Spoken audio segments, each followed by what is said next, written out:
శివాయ. ఓం నమో నారాయణాయ.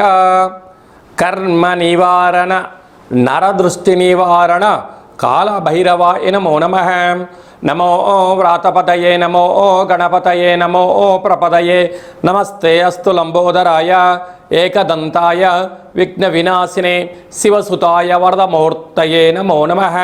హరి ఓం. మా ఛానల్కి స్వాగతం. చూస్తున్న వీక్షకులకు ప్రేక్షకులకు ప్రియ కాళభైరవ భగవద్బంధులకి స్వాగతం పలుకుతూ మమ్మల్ని ఎంతగానో ఆదరిస్తూ ఉండబడినటువంటి ప్రియ సోదర సోదరీమణులకు అందరికీ కూడా ముందస్తుగా వినాయక చవితి పండగ శుభాకాంక్షలు. మనము వీలైనంత వరకు కలుషితం లేనటువంటి రంగులు లేనటువంటి సహజ సిద్ధమైనటువంటి వినాయక స్వామిని పూజ చేద్దాం. మనము రాబోయేటువంటి భావితరాలలో జలచరాశులు నీటిని మనము కాలుష్యం లేకుండా కాపాడుకోవడం మన అందరి బాధ్యతగా భావించగలగాలి. 1/9/2025 నుండి 15/9/2025 వరకు పుట్టినటువంటి వారందరికీ కూడా ముందస్తుగా జన్మదిన శుభాకాంక్షలు. గతంలో వివాహం చేసుకున్న వారికి వివాహ వార్షికోత్సవ శుభాకాంక్షలు. ద్వాదశ రాశుల్లో గ్రహ గమనాన్ని వీక్షింపచేద్దాం. మిథున రాశిలో దేవగురు బృహస్పతి సంచార స్థితి, కర్కాటక రాశిలో శుక్ర సంచార స్థితి, సింహరాశిలో రవి మరియు బుధ సంచార స్థితి మరియు కేతు సంచార స్థితి, త్రిగ్రహ సంచార స్థితి, రవి భగవానుడు స్వక్షేత్ర సంచార స్థితి, కన్యరాశిలో కుజ భగవానుడు సంచార స్థితి, కుంభరాశిలో రాహు భగవానుడు, మీనరాశిలో శని భగవానుడు సంచార స్థితితో ద్వాదశ రాశుల్లో గ్రహ గమనాలు ఈ విధంగా ఉన్నాయి. మీనరాశి వారికి ఒకవైపు మధ్యమ ఏలనాటి శని సంచార స్థితి, అర్ధాష్టమ గురువు, సప్తమ స్థానంలో కేతు సంచార స్థితి. గ్రహాలు అనుకూలంగా లేనప్పుడు గ్రహాలతో యోగం ఎలా పొందాలి అన్నట్టయితే విఘ్నేశ్వర స్వామి వారికి ఎలాంటి పదార్థాన్ని నైవేద్యంగా పెట్టాలో ఈ వీడియోలో సవివరంగా సంపూర్ణంగా తెలుసుకుందాం. మీనరాశిలో ఏ నక్షత్రాలు వస్తాయి అనుగా పూర్వాభాద్ర నక్షత్రంలోని చివరి పాదం 4వ పాదము, ఉత్తరాభాద్ర నక్షత్రంలోని 4 పాదాలు, రేవతి నక్షత్రంలోని 4 పాదాలు కలిపితే మీనరాశి. రాశాధిపతి దేవగురు బృహస్పతి. వీరికి రాశిలోనే శని భగవానుడు ఉండడం వలన కష్టపడి పనిచేయడం వీరి వంతు, ఫలితం ఐశ్వర్యం ఆనందించడం పక్కవారి వంతు.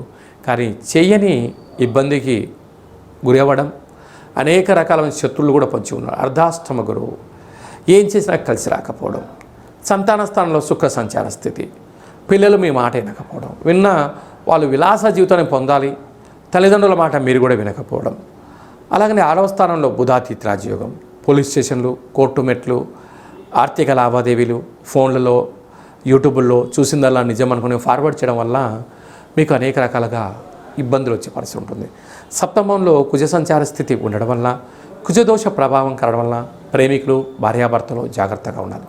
ఇలాంటి కాల సమయంలో వీలైనంత వరకు ఆ యొక్క వినాయక చవితి రోజున చంద్రభగవాను దర్శించకుండా ఉండడం, అలాగనే స్వామివారికి శనగపప్పుతో కూడుకున్నటువంటి ఉండ్రాలను నైవేద్యంగా పెట్టడం, శనగపప్పుతో కూడుకున్న పదార్థాలను శనగలను నానబెట్టి ప్రసాదంగా ఏర్పాటు చేసి భక్తులకు పంచడం వలన గ్రహదోషం తొలగి ఐశ్వర్యం కలుగుతుంది.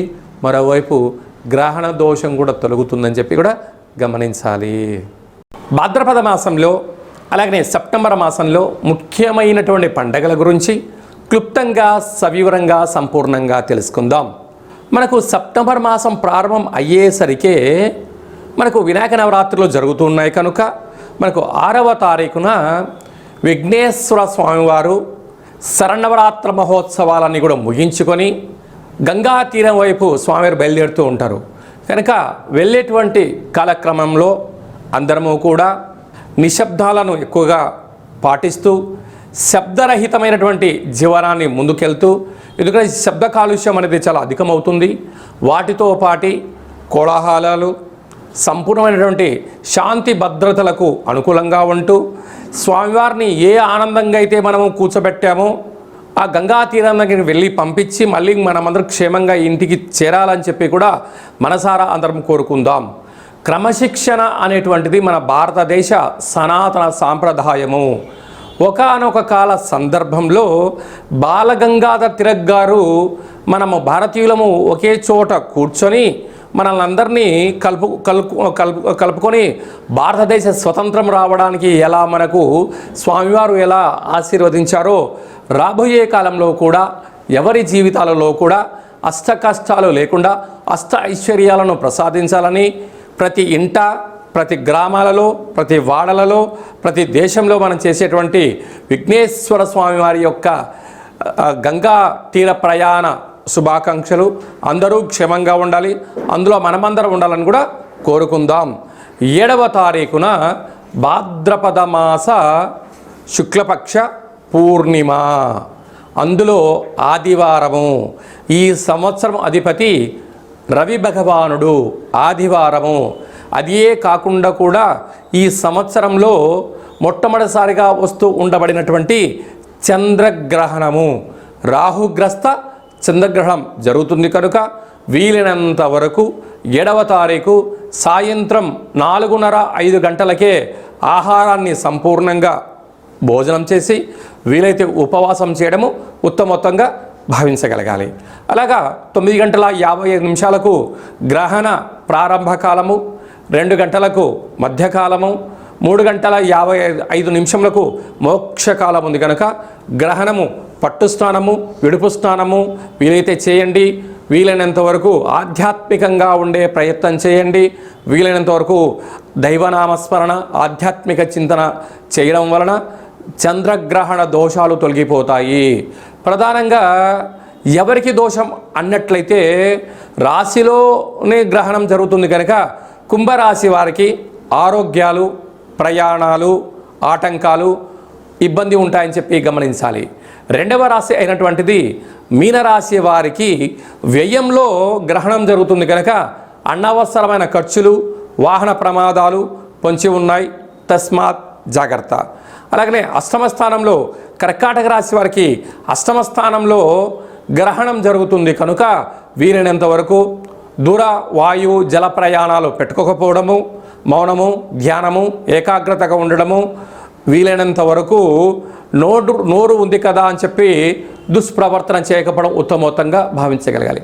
అలాగనే అర్ధాష్టమ సంచార స్థితిలో వృశ్చిక రాశి వారు ఉన్నారు. యంత్రాలతో, ఆయుధాలతో, ఫ్యాక్టరీలలో, కర్మాగారాల్లో, గృహాలలో అంటే ఇంటి పని చేసేటువంటి వారందరూ కూడా ఎంతో జాగ్రత్తగా ఉండాలని జ్యోతిర్విజ్ఞానం తెలియచేస్తుంది. గ్రహణకాల సమయంలో వీలైనంత వరకు ఉప ఆవాసము, మంత్ర సాధన, గ్రహణాన్ని చూడకపోవడమే ఉత్తమోత్తంగా భావించగలగాలి. ఇలాంటి కాల సమయంలో విదేశాలలో ఉండబడిన వారు కానీ మనకు దగ్గరగా ఉండబడిన ప్రాంతాలు ఈ దోషం తొలగించుకోవడం కోసము వీలైతే జపతర్పణాలు చేయండి. దోష గ్రహణకాల తదనంతరము దగ్గరగా ఉండబడిన దేవాలయానికి వెళ్ళి ఆ యొక్క పూజారులను చెప్పినట్టు విధంగా ఆ రాగి చెంబు నిండా పాలు, అలాగా మరొక కేజీన్నర మినుములను దానం చేయడము, జపము, తర్పణము, హోమం చేయించుకోవడము ఉత్తమోత్తంగా భావించగలగాలి. ఇదల్లా కుదరలేనటువంటి వారు ఈ కింది నెంబర్ సంప్రదించగలిగినట్లయితే మీ యొక్క గోత్రనామములతో పూజ చేయించి ఆ యొక్క జప ఫలములను మీకు అందజేయడం జరుగుతుందని చెప్పి కూడా గమనించగలగాలి. అదే కాకుండా ఈ సంపూర్ణమైనటువంటి దోషాలు ఎవరిపైనా ఉండకుండా ఉండాలని కోరుకుంటూ అందరికీ ఐశ్వర్యాన్ని ప్రసాదించాలని కూడా ఆ యొక్క రాహు భగవానుని, చంద్ర భగవానుని కోరుకుందాం. 14/9/2025 భాద్రపద మాస బహుళ అష్టమి తిథియందున మనకు భాద్రపద మాసం అనగానే పితృపక్షాలకు మనకు గుర్తు వస్తూ ఉంటుంది.